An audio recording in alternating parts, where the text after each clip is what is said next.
The clinking of heavy silverware against fine china was a sharp grating sound that did nothing to cover the hostile undercurrent at the dining table. I sat completely still, my hands resting lightly on the linen napkin in my lap, observing the room. As a crisis negotiator, I was trained to read the micro-expressions in a hostage situation before the first demand was ever spoken. This sprawling estate dining room wasn't a bank vault, and there were no visible weapons, but the psychological crossfire was identical. I was supposed to be the new boyfriend. Ashley, the 25-year-old heir sitting rigidly to my left, had hired me through a discreet corporate proxy to be her shield for this weekend's family board summit. At the head of the table sat Richard. He was the classic corporate vulture, loud, expansive, taking up far more physical and auditory space than necessary to establish dominance. He was currently lecturing the table about legacy and modernization, but his eyes kept darting to the woman sitting opposite him at the other end of the long mahogany table. Madeline Gardner. She was 39, the widow of Richard's brother, and the current primary trustee of the estate. She sat with an immaculate posture, a quiet storm wrapped in a tailored silk blouse. Every time Richard spoke, I watched the minute tightening of her jaw. I watched the way her fingers pressed into the base of her wine glass, the knuckles turning slightly white before she consciously forced them to relax. She was absorbing the entire room's hostility so her stepdaughter wouldn't have to. It was a familiar, heavy burden, and it was entirely exhausting just to watch. The optics of the current management are simply bleeding confidence, Madeline, Richard said, slicing into his roast pheasant with unnecessary force. The board needs a unified, aggressive front, not someone who looks like they need a vacation. The insult wasn't veiled. The table went dead silent. Ashley shrank down in her chair, her breathing shallow. I didn't raise my voice. I didn't lean forward aggressively. I simply shifted my gaze to Richard, my expression entirely blank, and spoke in a tone that was quiet enough to force the entire room to stop and listen. Confidence is usually measured by quarterly retention, Richard, I said, my voice low and steady. And the latest filings show a 12% increase in shareholder retention under the current trust structure. Screaming about modernization doesn't change the math. Richard's knife froze on his plate. He blinked, clearly unaccustomed to being interrupted by the hired help, let alone the supposed boy toy of his niece. "Excuse me? I don't believe you have a seat on this board, Mr. Hart." "I don't," I replied, keeping my eyes locked on his. "But I do have an allergy to watching people construct false narratives at the dinner table. It ruins the meal." I didn't look at Madeline, but out of the periphery of my vision, I saw her exhale. It was a tiny, fractured breath, the sound of someone who had been holding up a falling ceiling for years and suddenly felt someone else take a fraction of the weight. Richard's face flushed a dull red, but before he could escalate, the estate staff entered to clear the plates. The tension shattered into 1,000 awkward pieces. The opening shots had been fired, and the leverage was clear. Richard was using public family optics to force a resignation. The question was what he was actually hiding behind the noise. 30 minutes later, the heavy humidity of the evening had settled over the estate grounds. I stepped out through the French doors onto the breezy afternoon porch, though the sun had long since set. The air smelled of damp earth and climbing jasmine. I needed the quiet. The internal void I carried, the sheer exhaustion of dealing with endless manufactured human conflict, was heavy tonight. I walked toward the edge of the manicured lawn, the gravel crunching softly beneath my leather shoes. I stopped by a large stone planter, shoved my hands deep into my pockets, and stared out at the dark tree line. "You didn't have to do that." The voice was barely a whisper, yet it carried an authority that immediately anchored me to the spot. I turned slowly. Madeline stood on the pathway. The soft amber glow of the porch sconces caught the deep crimson of her silk slip dress. The fabric moved like water against the evening breeze, but her posture was entirely rigid. She had changed out of her dinner clothes, but she still wore her armor. She crossed her arms, her fingers briefly touching the delicate line of her collarbone, a self-soothing gesture I catalogued instantly. "Do what, exactly?" I asked, keeping my voice at that same low, deliberate cadence. "Antagonize him," she said, taking a slow step forward on the stone path. "Ashley brought you here to be a buffer, a distraction, not to step into the line of fire. Richard is ruthless, Jackson. If he thinks you're a threat to his buyout plan, he won't hesitate to dig into whoever you actually are." I watched the tired lines around her eyes. She was trying to protect me. It was an instinct I understood perfectly.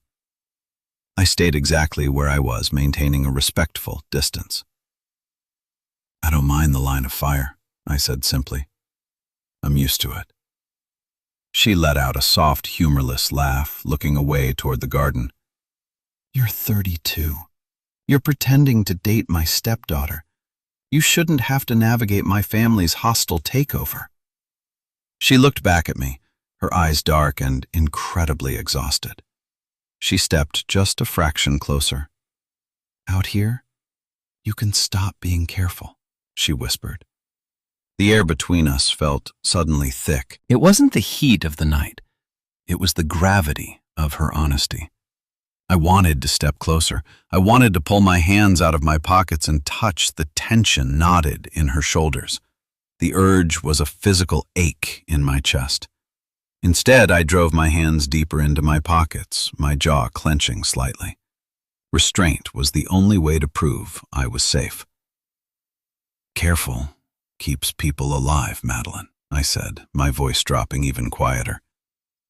"And right now, your brother-in-law is trying to back you into a corner using social pressure because he lacks legal standing. If he had the votes, he would have called the meeting today. He's stalling." She blinked, surprised by the tactical assessment. The matriarch mask cracked just a little, revealing the brilliant, cornered strategist underneath. That quiet shift in her eyes was the hook I needed to pull her back from the edge of surrender. The next morning, the sprawling library of the estate felt like a war room. The smell of old leather bindings and dark roast coffee filled the air. I sat at the massive oak table, my laptop open, systematically tearing through the public filings of the Gardner Estate Trust. Ashley was upstairs, hiding from the tension, leaving Madeline and me alone. Madeline was pacing near the floor-to-ceiling windows, a tablet in her hand. The morning light caught the sharp angles of her face. "He's called an emergency session for Friday," she said, her voice tight. "He claims he has a coalition of the minority shareholders. If they vote no confidence, the bylaws state I have to step down pending a full audit." "A full audit takes 6 months," I noted, my eyes scanning a complex PDF document, "which gives him temporary executive control to restructure the subsidiary accounts, specifically the real estate holdings in the Valley." She stopped pacing and looked at me. "How did you know about the Valley holdings?" "Because it's the only asset class in this portfolio currently operating at a deliberate loss," I said, finally looking up. I spent the last 3 hours tracking the show corporations handling the Valley properties. Richard isn't trying to save the legacy. He's trying to force a fire sale of those specific lands to a development firm he secretly holds a 20% stake in. The room went completely silent. The only sound was the distant ticking of the grandfather clock in the hallway. I watched the realization hit her. The betrayal. The validation that she wasn't crazy for fighting him. "Are you sure?" she asked, her voice shaking slightly. "I'm a crisis negotiator, Madeline," I said softly. "I don't deal in theories. I deal in leverage."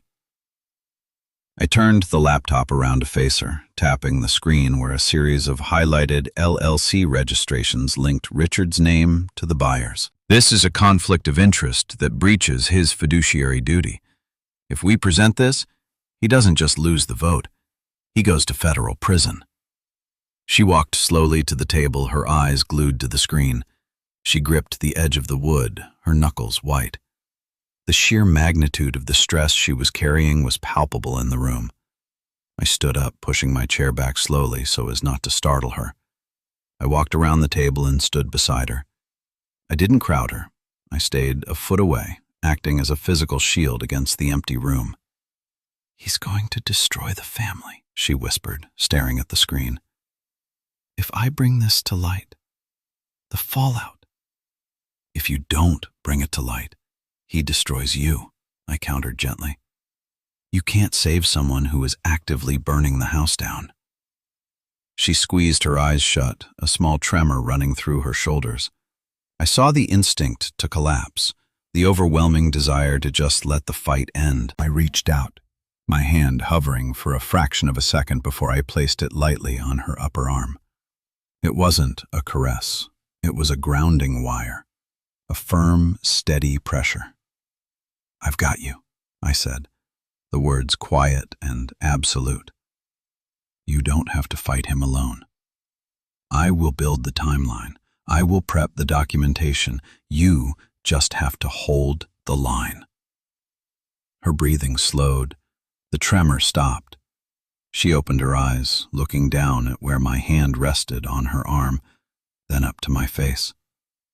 The transfer of stability was immediate. The world stopped spinning for her. She gave a single, resolute nod. The partnership was sealed. Over the next 48 hours, the library became our sanctuary. We worked in intense, focused blocks. I watched her operate, entirely fascinated by her intellect. She knew every contract, every historical precedent of the estate. I provided the tactical framework, anticipating Richard's countermoves and neutralizing them before they could be deployed. It wasn't a montage of easy victories. It was grueling, tedious work. At 2 a.m. on Thursday, the rain was lashing against the glass. The temperature in the old house had plummeted. I was reviewing the non-disparagement clauses, my eyes burning from the screen glare. Madeline was curled in a leather armchair across the room, reviewing printed ledgers. I looked up and noticed she was shivering slightly, her bare arms covered in goosebumps. She hadn't complained. She simply kept reading. I didn't ask if she was cold. I didn't make a production out of it. I stood up silently, walked to the heavy wool throw folded over the sofa, and brought it to her. I draped it gently over her shoulders. She paused, looking up at me over the rim of her reading glasses. The only light in the room came from the small brass desk lamp between us, casting warm shadows across her face. "Thank you," she said softly, pulling the wool tighter around herself. "You need to sleep," I said, remaining standing near her chair. "I can't. If I miss one detail, one loophole he could use." She shook her head, looking back at the paper. "Madeline." I said her name with a quiet firmness that made her stop. "You are running on fumes. A compromised mind makes mistakes. The perimeter is secure. I have the documents locked. Go to sleep." She looked at me, a long, searching look. She was looking for an ulterior motive, a hidden agenda. She only found a blank, steady wall of reliability. "You're a very strange man, Jackson Hart," she murmured, but she closed the ledger. She stood up, the blanket slipping slightly. I reached out and caught the edge of the wool, pulling it back up to cover her shoulder. My knuckles brushed against her collarbone. The contact was purely accidental, but it felt like a static shock in the quiet room. I instantly pulled my hand back, stepping away to give her a clear path to the door. "Good night, Madeline," I said, turning my focus deliberately back to the laptop on the table. I heard her soft footsteps pause at the doorway. "Good night, Jackson." When I finally looked up, she was gone. I let out a long, slow breath, staring at the empty doorway. The discipline required to keep my distance was becoming the hardest negotiation of my life. The midpoint twist hit us the next morning like a physical blow. I was in the kitchen brewing a fresh pot of coffee when Ashley ran into the room. She was shaking, her face completely drained of color. She shoved her phone toward me. "Look what Uncle Richard just sent to the entire board," she choked out. I took the phone. It wasn't the financial documents. It was a scanned copy of a private psychiatric evaluation from a high-end clinic, dated 3 years ago. The notes detailed severe grief-induced trauma, chronic insomnia, and a recommendation for an extended leave of absence. It was Madeline's medical record. Appended to the email was a single sentence from Richard. "In light of our duty to the estate, we must ask if the current leadership is mentally fit to weather the coming financial restructuring." The cold, calculated cruelty of it was breathtaking. Madeline walked into the kitchen at that exact moment. She saw Ashley crying. She saw the phone in my hand. Her eyes darted between us, reading the disaster before we even spoke. "What is it?" Her voice was completely hollow. I didn't hand her the phone. I hit the power button, locking the screen, and set it face down on the granite counter. "Richard leaked your medical file from the grief clinic," I said, delivering the fact without any emotional inflection, knowing that panic would only break her further. "He's using a health concern to bypass the legal requirement for a vote. He wants to force a medical proxy." Madeline didn't scream. She didn't cry. She simply stopped moving. The color drained from her face, leaving her looking fragile and impossibly tired. The armor she had worn so perfectly finally shattered. "He promised," she whispered, her voice breaking. "When my husband died, Richard promised he would keep those records sealed. He said he understood." She turned away from us, walking mechanically out of the kitchen and toward the back hallway that led to the private study. "Stay here," I told Ashley quietly before following Madeline. I found her in the study, standing in the center of the room, staring blankly at the wall. The silence was deafening. This was the moment of complete withdrawal, the second obstacle. She was going to give up, not because she was weak, but because the cost of fighting had just become a public humiliation. "I'm resigning," she said to the wall. "No, you are not," I replied, stepping into the room and closing the heavy oak door behind me, sealing us in. She spun around, her eyes finally flashing with a desperate anger. "You don't get to make that call. You don't know these people. They will look at me and see a broken woman. They will use my grief against me. I will not stand in that boardroom and defend my sanity to a group of men who want to steal my life's work." "Then don't defend it," I said, my voice completely level. I didn't step toward her. I gave her the entire room to pace, to be angry. "You don't defend yourself against a crime. You prosecute it." "With what?" she cried out, her hands shaking. "The email is already out. The damage is done. The optics are ruined." "Optics only matter if you let them control the narrative," I countered, my tone dropping to that quiet, hypnotic register I used to talk people off ledges. "Richard committed a felony today. Under the Health Insurance Portability and Accountability Act, unauthorized distribution of medical records carries a federal penalty. He didn't just play dirty. He handed us the weapon to end him." "It doesn't matter," she whispered, the fight draining out of her just as quickly as it had flared. She sank into the leather sofa, burying her face in her hands. "I am so tired of fighting, Jackson. I just want it to stop." I walked over to the sofa and crouched down in front of her, bringing myself below her eye level so I wasn't towering over her. I didn't touch her. I waited until she slowly lowered her hands and looked at me. Her eyes were red, the vulnerability absolute.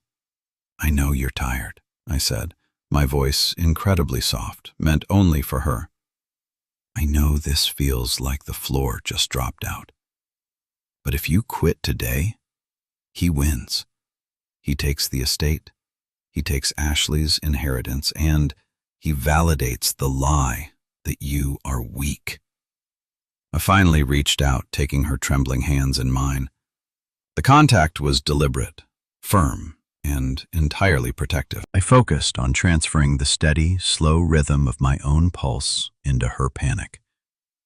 "You are not weak, Madeline," I said, looking directly into her eyes. "You are the strongest person I have ever met. Let me handle the breach. Let me build the legal trap. You just have to walk into that room tomorrow and be exactly who you are." She stared at me, her chest heaving as she fought back a sob. She looked at my hands holding hers, gripping them back with a desperate strength. The silence in the room stretched, the noise of the external threat blocked out by the quiet absolute of the space we occupied. "Okay," she breathed out. "Okay." The climax arrived on a Friday afternoon. The sky outside the grand hall was overcast, casting a flat, gray light through the tall windows. 12 board members sat around the massive conference table. Richard sat at the opposite end of Madeline, looking smug and entirely too comfortable. Madeline sat at the head of the table, wearing a tailored navy suit. Her posture was flawless. I stood 2 paces behind her right shoulder, dressed in a dark charcoal suit, hands resting naturally at my sides. I was invisible. Until I wasn't. "Before we begin the formal agenda," Richard announced, steepling his fingers, "I believe we need to address the very difficult, very sensitive matter regarding the primary trustee's capacity to lead. We all received the unfortunate disclosure yesterday." "Stop right there," Madeline said. Her voice wasn't loud, but it cut through the room like a scalpel. Richard blinked, startled by the interruption. "Madeline, please, this is for your own good." I stepped forward, moving smoothly to the edge of the table. I placed a thick, sealed manila envelope directly in the center of the mahogany wood. The thud was heavy and final. "What is this?" the board secretary asked nervously. "That," I said, my voice calm, projecting perfectly across the quiet room, "is a formal injunction filed at 8 a.m. this morning with the Federal District Court. It names Richard Gardner as the primary defendant in a criminal complaint for the theft and unauthorized distribution of protected medical data." The room gasped. Richard slammed his hands on the table, standing up. "This is an outrage! You have no proof! You're a hired thug!" "I am a licensed crisis management consultant," I corrected him smoothly, never breaking eye contact. "And the proof is in the envelope. It contains a forensic digital trace conducted by a third-party cybersecurity firm overnight. It proves, with legal certainty, that the medical file was accessed via a server located in your primary residence and distributed from an IP address registered to your personal phone." Richard's mouth opened, but no sound came out. The color rapidly drained from his face, leaving him looking sickly pale. "Furthermore," I continued, pacing slowly behind Madeline's chair, controlling the physical space of the room, "the second document in that envelope is a detailed financial audit of the Shell Corporation's bidding on the Valley properties. It proves that Richard holds a 20% stake in the primary purchasing firm. He manufactured a health crisis to force a resignation, to facilitate a fire sale of estate assets to himself." The board members began talking all at once, the noise rising in a wave of panic and outrage. The older men, who had been nodding along with Richard 5 minutes ago, were now glaring at him with open disgust. Madeline stood up. The room instantly fell silent again. "Richard," she said, her voice cold and absolute, "you have 10 seconds to formally resign your seat on this board, surrender your voting shares, and leave this property. If you do not, Jackson will forward the contents of that envelope to the Securities and Exchange Commission and the Federal Prosecutor's Office." Richard looked around the table. He was looking for an ally, a lifeline. He found only closed, hostile faces. He looked at me, a silent, unmovable wall standing behind the woman he had tried to break. He knew he was done. Without a word, Richard grabbed his briefcase, his hands shaking violently, and walked out of the hall. The heavy oak doors slammed shut behind him. The silence left in his wake was profound. The threat was neutralized. The war was over. Madeline looked at the remaining board members.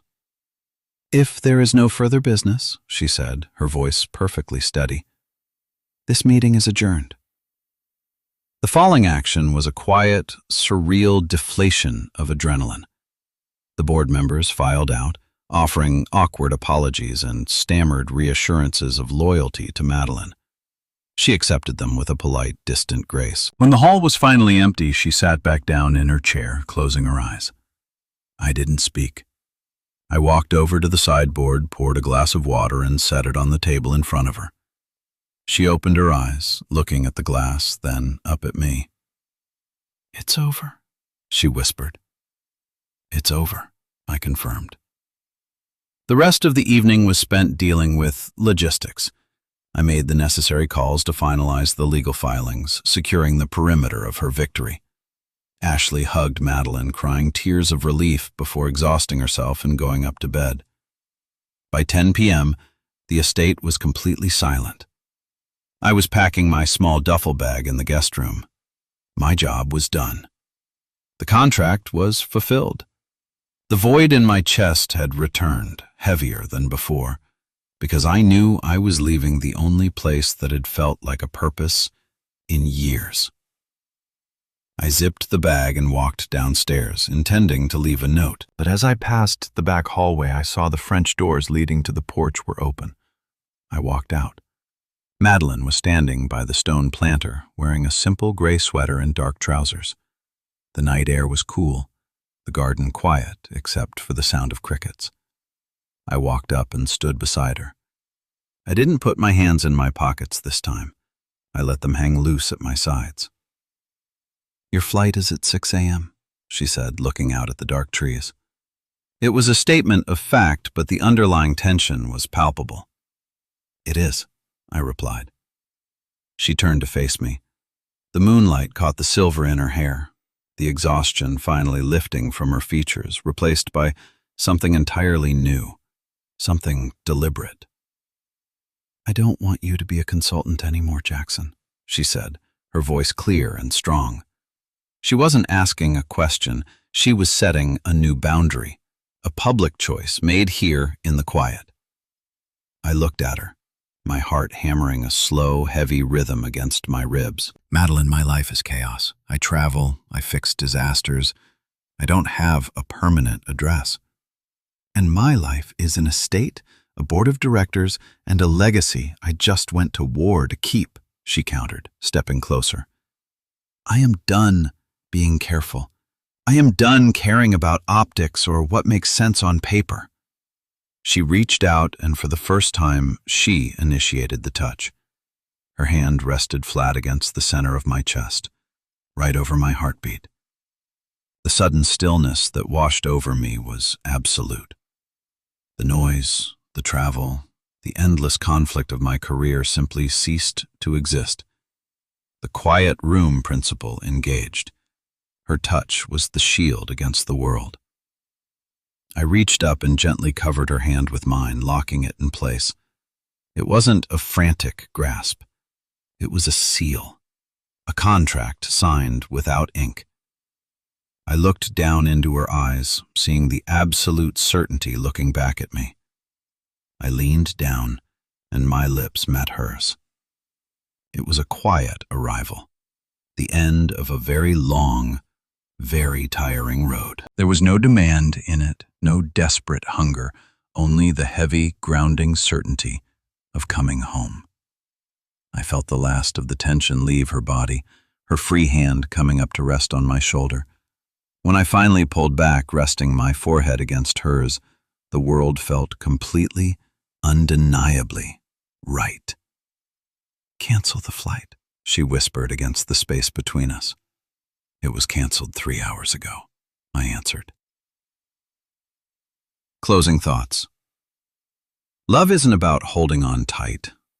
It's about knowing they will come back if you let go. Real partnership is built in the quiet moments of consistency, not the loud demands of control.